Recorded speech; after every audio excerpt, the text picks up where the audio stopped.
كريم. أما بعد، قال الله تعالى في كتابه المجيد والفرقان الحميد: قل يا عبادي الذين أسرفوا على أنفسهم لا تقنطوا من رحمة الله إن الله يغفر الذنوب جميعا. صدق الله العلي العظيم. إن الله وملائكته يصلون على النبي يا أيها الذين آمنوا صلوا عليه وسلموا تسليما. اللهم صل على سيدنا مولانا محمد وعلى آل سيدنا مولانا محمد رسول الله. يا رب صل وسلم دائما أبدا على حبيبك خير الخلق كلهم. میرے نہایت واجب الاحترام سامعین کرام، الحمدللہ رمضان شریف کا دوسرا عشرہ وہ شروع ہو چکا ہے، اور پہلا عشرہ یعنی پہلے 10 دن وہ اختتام پذیر ہو چکے ہیں، اور اس کے بعد آخری عشرہ ہوگا۔ حدیث مبارکہ کے روح سے رمضان شریف کو آقا نامدار صلی اللہ علیہ وسلم نے 3 حصوں میں تقسیم کیا۔ پہلا حصہ صلی اللہ علیہ وسلم نے ارشاد فرمایا یہ رحمت کا ہے، دوسرا حصہ ارشاد فرمایا یہ مغفرت کا ہے جو ابھی شروع ہو چکا ہے، اور تیسرا حصہ صلی اللہ علیہ وسلم نے ارشاد فرمایا وہ جہنم سے خلاصی کا ہے۔ یعنی تینوں عشروں کے فضائل لازم و ملزوم ہیں۔ یقیناً رحمت کا جو عشرہ صلی اللہ علیہ وسلم نے ارشاد فرمایا، تو رحمت اسی کو ملتی ہے جس کی بخشش ہوتی ہے، اور دوسرا عشرہ مغفرت کا اسی لیے ارشاد فرمایا جو اللہ کے رحمت سے مستفید ہو یقیناً اس کی بخشش ہوتی ہے، اور تیسرا عشرہ آگ سے خلاصی کا، جہنم سے خلاصی کا ارشاد فرمایا، تو یقیناً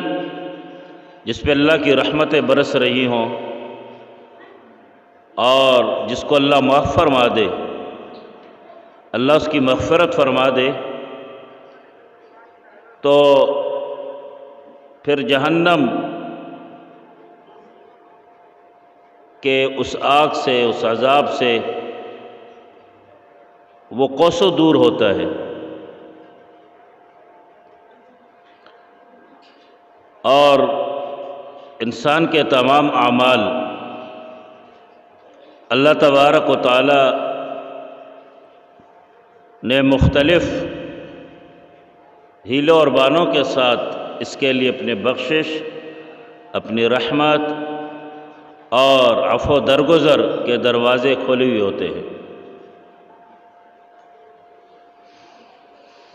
رمضان شریف یہ اللہ تبارک و تعالیٰ کی طرف سے پورے سال میں ایسا مہینہ ہے کہ اللہ نے اس کو خصوصاً مسلمانوں کو ان کے لیے ایک عظیم مہینہ، ان کے لیے ایک رحمتوں اور برکتوں والا مہینہ قرار دیا۔ وہ اسی وجہ سے ہے کہ امت محمدیہ صلی اللہ علیہ وسلم کے ساتھ اللہ تبارک و تعالیٰ کی محبت، الفت، ان کے لیے بخشش کے ذریعے اللہ تبارک و تعالیٰ اس مہینے میں ارشاد فرماتے ہیں۔ اس لیے حدیث مبارکہ میں ہے، نبی اکرم صلی اللہ علیہ وسلم ارشاد فرماتے ہیں کہ رب العالمین ارشاد فرماتے ہیں کہ یہ روزہ میرے لیے ہے اور میں ہی اس کا اجر دوں گا۔ روزہ یہ میرے لیے ہے اور اس کا اجر بھی میرے اوپر ہے۔ تمام عبادات اللہ کے لیے ہوتی ہیں، چاہے وہ نماز ہے، چاہے وہ زکوٰۃ ہے، چاہے وہ حج ہے، چاہے وہ ذکر اذکار ہے، چاہے وہ دعوت تبلیغ ہے، چاہے وہ جہاد ہے۔ یہ سارے اعمال انسان اللہ ہی کے لیے کرتا ہے، لیکن روزے کے لیے خصوصی طور پہ اللہ نے کلیئر ارشاد فرمایا کہ یہ روزہ میرے لیے ہے اور اس کا اجر بھی میں ہی دوں گا۔ تمام عبادات میں جو ارکان اسلام میں سے ہے، نماز ہے، روزہ ہے، زکوٰۃ ہے، حج ہے، کلمہ طیبہ ہے، روزے کے علاوہ کسی نہ کسی طریقے سے انسان کو یہ پتہ ہوتا ہے، معلوم ہوتا ہے، اجتماعی عبادت ہوتی ہے تو لازماً ایک دوسرے کو پتہ ہوتا ہے کہ یہ نماز پڑھ رہا ہے، جماعت میں آتا ہے، مسجد میں آتا ہے، سب کو پتہ ہوتا ہے کہ نماز کے لیے آ گیا ہے، ایک نہیں دو نہیں، صفوں کو پتہ چل جاتا ہے کہ یہ نماز ادا کر رہا ہے۔ زکوٰۃ وہ اگر اور کسی کو پتہ ہو یا نہ ہو، لیکن جس کو دے رہا ہے اس کو پتہ ہے کہ مجھے زکوٰۃ کا پیسہ دے رہا ہے، اس کو زکوٰۃ دی جا رہی ہے۔ اللہ کے علاوہ جس کو دی جا رہی ہے اس کو بھی معلوم ہوتا ہے۔ حج ایک رکن ہے اسلام کا، اور جب اس کو ادا کیا جا رہا ہوتا ہے تو وہاں لاکھوں دنیا ہوتی ہے، گھر سے جب جاتا ہے رشتہ داروں کو، اہل خانہ کو، محلے والوں کو، سب کو پتہ ہوتا ہے کہ یہ حج کے لیے جا رہا ہے، تو ایک کے علاوہ کئیوں کو پتہ ہوتا ہے کہ یہ عبادت کر رہا ہے۔ لیکن روزہ ایسی عبادت ہے کہ یہ ظاہراً تو ہمیں نظر آ رہا ہے، افطار ہو رہی ہے، سحری ہو رہی ہے، اور کہا جا رہا ہے کہ اس کا روزہ ہے، لیکن یہ معاملہ اس کا اور اللہ کا ہوتا ہے۔ تیسرا، اس میں بالکل وہ اس کو معلوم نہیں ہوتا کہ یہ جو عبادت روزے کے کر رہا ہے، یہ حکم کو پورا کر رہا ہے، اس کا روزہ ہے بھی یا نہیں۔ یہ اللہ کو اور بندے کا معاملہ ہے، اس لیے اللہ نے اس کی فضیلت بھی زیادہ رکھی ہوئی ہے کہ یہ روزہ میرے لیے ہے اور میں اس کا اجر عطا فرماؤں گا۔ تو میرے واجب الاحترام بزرگوں، یہ دوسرا مہینے کا یہ دوسرا عشرہ یہ مغفرت کا ہے۔ مغفرت کہتے ہیں بخشش کو، توبہ اور استغفار لازم و ملزوم ہیں۔ اس طرح اللہ ارشاد فرماتے ہیں فَقُلْتُ اسْتَغْفِرُوا رَبَّكُمْ إِنَّهُ كَانَ غَفَّارًا۔ غفارہ کا لفظ اتنا وسعت والا ہے، اتنی اس کے اندر جامعیت ہے، اور اتنا وسیع اللہ تبارک و تعالیٰ کی رحمت ہے کہ اس کا احاطہ ہو ہی نہیں سکتا۔ سمندر کی گہرائی کا ہو سکتا ہے، طول و عرض کا ہو سکتا ہے، زمین کا ہو سکتا ہے، نظام شمسی کا ہو سکتا ہے، لیکن اللہ تبارک و تعالیٰ کی غفاریت کا اور اللہ تبارک و تعالیٰ کی بخشش کا جو اس آیت کریمہ میں اللہ ارشاد فرماتے ہیں، اس کا بالکل احاطہ نہیں ہو سکتا۔ جو آیت کریمہ میں نے آپ کے سامنے تلاوت کی، قُلْ يَا عِبَادِيَ الَّذِينَ أَسْرَفُوا عَلَىٰ أَنفُسِهِمْ لَا تَقْنَطُوا مِن رَحْمَةِ اللَّهِ إِنَّ اللَّهَ يَغْفِرُ الذُّنُوبَ جَمِيعًا۔ کہہ دیجئے نبی صلی اللہ علیہ وسلم، اے میرے بندو، یا عبادی الذین اسرفوا علی انفسہم، وہ لوگ جنہوں نے اپنی جانوں پہ زیادتی کر لی، ان سے گناہ سرزد ہو گیا، ایسا گناہ جس پہ وہ نادم ہے، ایسا گناہ جو اس کو نہیں کرنا چاہیے تھا، ایسی نافرمانی جو وہ اس پہ شرمندہ اور ندامت رکھ رہا ہے، اگر انہوں نے اپنی جانوں پہ کر لیا ہے، لا تقنطوا من رحمت اللہ، اللہ تبارک و تعالیٰ کی رحمت سے مایوس مت ہونا۔ اللہ کی رحمت کی یہ وسعت، وہاں غفاریت کا اور یہاں رحمت کا، لا تقنطوا من رحمت اللہ، مت مایوس ہونا تم اللہ کی رحمت سے۔ ان اللہ یغفر الذنوب جميعا، اللہ تمہارے سارے گناہ معاف فرما دے گا اگر تم توبہ کرو گے، ندامت کرو گے، شرمندگی، وہ تو اس پہ تمہارے سارے گناہ معاف فرما دیے جائیں گے۔ انسان یہ اللہ تبارک و تعالیٰ نے اس کو اشرف المخلوقات بنایا، لیکن آزمائشیں اس کے ساتھ بہت رکھی، اور آزمائش میں سب سے پہلی آزمائش وہ نفس، دوسری آزمائش وہ دنیا، تیسری آزمائش وہ شیطان، اور ان آزمائشوں پہ آزمائش اللہ تبارک و تعالیٰ نے دائیں بائیں سامنے پیچھے اوپر نیچے آزمائش میں اس کو گرا ہوا رکھا ہوا ہے۔ اور اس حالت میں جب یہ ان سارے حوادثات سے، سارے شرور سے اپنے آپ کو بچا کر اپنے رب کا کر دیتا ہے، تو ایسے بندے پہ اللہ تبارک و تعالیٰ بھی پھر فخر کرتے ہیں اور کیا ارشاد فرماتے ہیں، والذین آمنوا اشد حبا للہ، جو میرے بندے ہیں ان کی میرے ساتھ بہت زیادہ شدید ترین محبت ہے۔ شیطان ہے، نفس ہے۔ رمضان شریف میں شیاطین تو اللہ قید فرما لیتے ہیں، لیکن یہ نفس جو اندر لگا ہوا ہے، یہ سارے گناہوں کی جڑ جو انسان کو نفسانی خواہشات کی طرف لے جا رہا ہے، قیمتی اوقات ہیں، کیا کرتا ہے اس کو نیٹ پہ ضائع کر دیتا ہے، اور فحشات و منکرات پہ، کھیل کود میں۔ اور پہلے ہوتا تھا کہ یہ وقت کے ضیاع کے ذرائع نہیں ہوتے تھے، تو کوئی انڈور گیم کھیل کے رمضان اس کو وہ پاس کر لیے کرتے تھے، وقت کا ضیاع ہوتا، لیکن بہت بڑا گناہ کر رہا ہوتا تھا۔ آج کل تو اللہ معاف فرمائے، ایسے گھنٹوں گزر جاتے ہیں، اس کے ساتھ لگا ہوا ہے، نہ ذکر کا نہ رمضان شریف کا، بس یہ اس کے نگاہ میں یہ ہے کہ میں بھوکا پیاسا ہوں، بس یہ اللہ تبارک و تعالیٰ چاہ رہے ہیں، اور اسی پہ یہ اپنے روزے کو گزار رہا ہے، سحری کر رہا ہے، افطاری کر رہا ہے۔ میرے واجب الاحترام بزرگوں، یاد رکھیے، دن قیامت ایک شخص کو سب سے زیادہ افسوس اس بات پہ ہوگا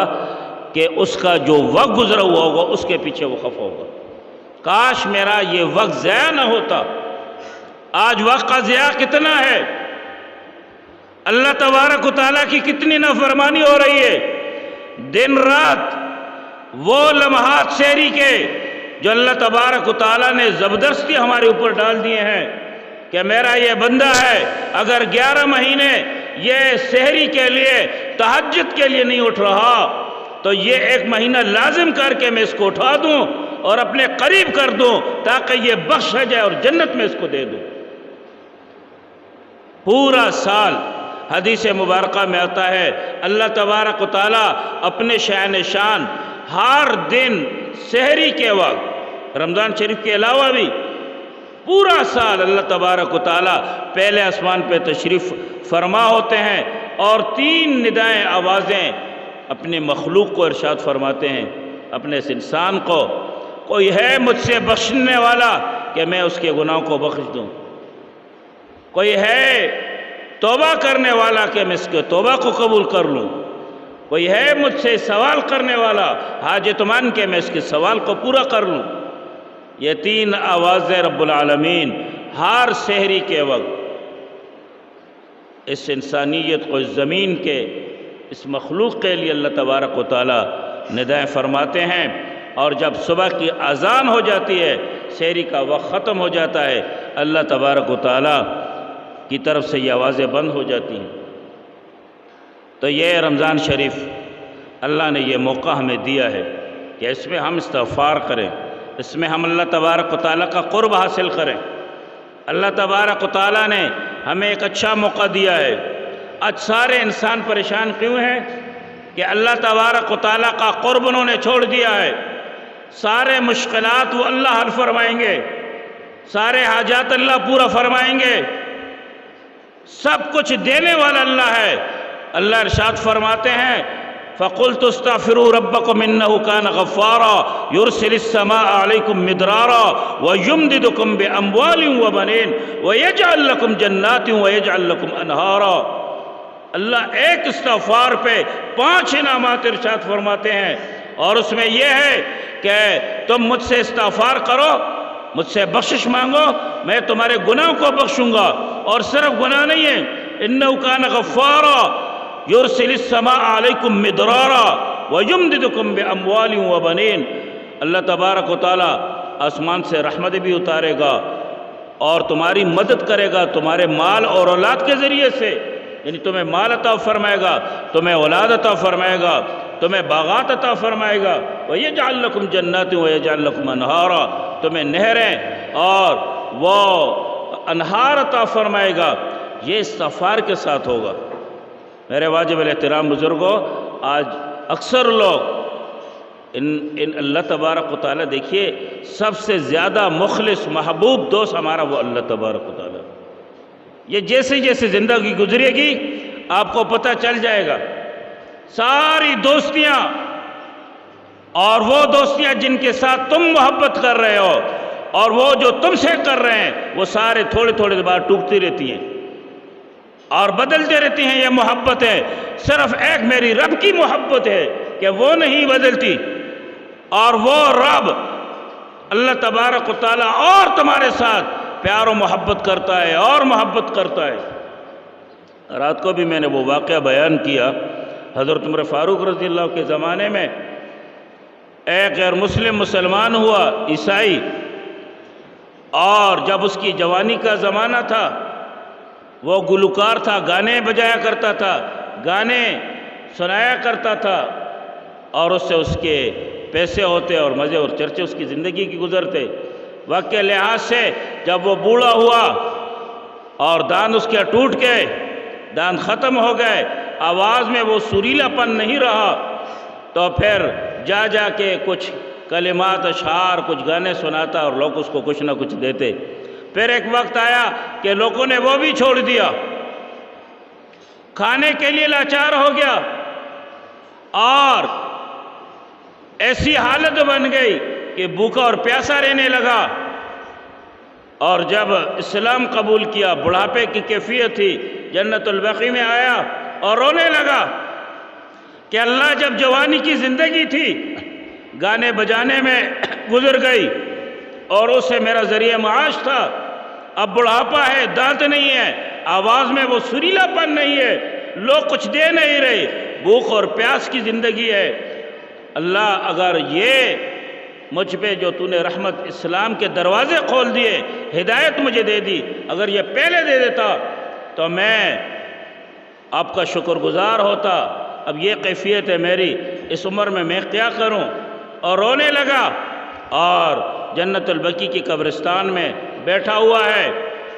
بھوک نے ستایا ہوا ہے، کھانے پینے کے لیے کچھ نہیں ہے۔ حضرت عمر فاروق رضی اللہ تعالیٰ عنہ آئے اور ایسے ایک دفعہ گزرے، دوبارہ گزرے تو دیکھا کہ یہ تو وہ گانے بجانے والا تھا جو اسلام قبول اس نے کیا، یہ تو اپنے وقت کا بہت بڑا وہ گلوکار تھا۔ تو حضرت عمر فاروق رضی اللہ کے پاس کھانا تھا، وہ اس کے سامنے رکھا اور فرمانے لگے کہ تم وہی ہو، اور اللہ تبارک و تعالیٰ نے مجھے خواب میں یہ ارشاد فرمایا کہ جاؤ میرا ایک بندہ ہے جو جنت البقیع میں پڑا ہوا ہے، اس کے لیے کھانے کا بندوبست کرو، میرا دوست ہے وہ۔ تو میرے واجب الاحترام بزرگوں، وہ جب اس نے دیکھا کہ میں اتنا گناہگار، میری ساری زندگی حالت کفر میں، ساری زندگی اللہ کی نافرمانی میں، اس بڑھاپے میں نے اسلام کو قبول کیا، اور اس اللہ تبارک و تعالیٰ نے میرے ساتھ اتنا رحم والا معاملہ فرمایا کہ میں نے اللہ کے سامنے فریاد کی، اپنی سابقہ زندگی پہ نادم ہوا، شرمندہ ہوا۔ اس رب العالمین نے وقت امیر المؤمنین کو خواب میں میرے بارے میں ارشاد فرما دیا۔ تو میرے واجب الاحترام بزرگوں، عزیز نوجوان دوستوں اور ساتھیوں، اللہ کے ہو جاؤ، اللہ کے ہو جاؤ، اور آپ یقین جانیے جب آپ اللہ کے ہوں گے تو رب العالمین آپ کو ساری نعمتیں عطا فرمائیں گے، مادی اسباب سے آپ کی جان چھوٹ جائے گی۔ قناعت پسندی یہ ہے کہ جب انسان اللہ کا ہو جاتا ہے، اللہ اس کا دل غنی کر دیتا ہے، اور غنی کا مطلب یہ ہے کہ کچھ بھی اس کا نہیں ہوتا اس کے پاس، لیکن حرص نہیں ہوتی اس کے دل میں، اللہ تبارک و تعالیٰ نے وہ حرص اس کے دل سے نکالی ہوئی ہوتی ہے۔ یہ اللہ تبارک و تعالیٰ کی سب سے بڑی مالداری جو اس کے دل میں ڈالی ہوئی ہوتی ہے۔ اور جب انسان اللہ کا نہیں ہوتا، سب کچھ ہوتا ہے، دل حرص سے بھرا ہوا ہوتا ہے، اور یہ کہتا ہے کہ یہ بھی کم ہے، یہ بھی کم ہے، یہ بھی کم ہے، اور اسی تقاضوں میں اپنی زندگی گزارتا ہے، اس کا دل اللہ کے نات پسندی سے وہ نہیں بھرتا بلکہ لالچ اور حرص سے بھر جاتا ہے۔ یہ اللہ تبارک و تعالیٰ کی نافرمانی کی وجہ سے اللہ کا عذاب ہوتا ہے۔ اللہ کی بخشش کی طرف آؤ میرے واجب الاحترام بزرگوں، یہ دوسرا عشرہ ہے، رحمت کا وہ پورا طریقے سے ہم سے نہیں ہو سکا، یہ بخشش کا ہے۔ اپنے رات کو، اپنے دن کو قیمتی بناؤ، اور رمضان شریف کے ان لمحات سے سحری کے وقت، افطاری کے وقت، تہجد کی نماز کا اہتمام کریں، استغفار کی کریں، اور اسی طرح میرے واجب الاحترام بزرگوں، اللہ تبارک و تعالیٰ سے بخشش کی، جہنم سے وہ پناہ کی، اور اللہ کی رحمت کی دعائیں کریں۔ انشاءاللہ اللہ غفور الرحیم ہے، ان اللہ یغفر الذنوب جمیعا، اللہ سارے گناہوں کو معاف فرما دیں گے، چاہے وہ ظاہر ہے، باطن ہے، بڑے ہیں، چھوٹے ہیں، اور روحانی ہے، جسمانی ہے، اللہ تبارک و تعالیٰ معاف کرنے والا ہے۔ اللہ ہمارے حال پہ رحم فرمائے۔ وآخر دعوانا الحمدللہ۔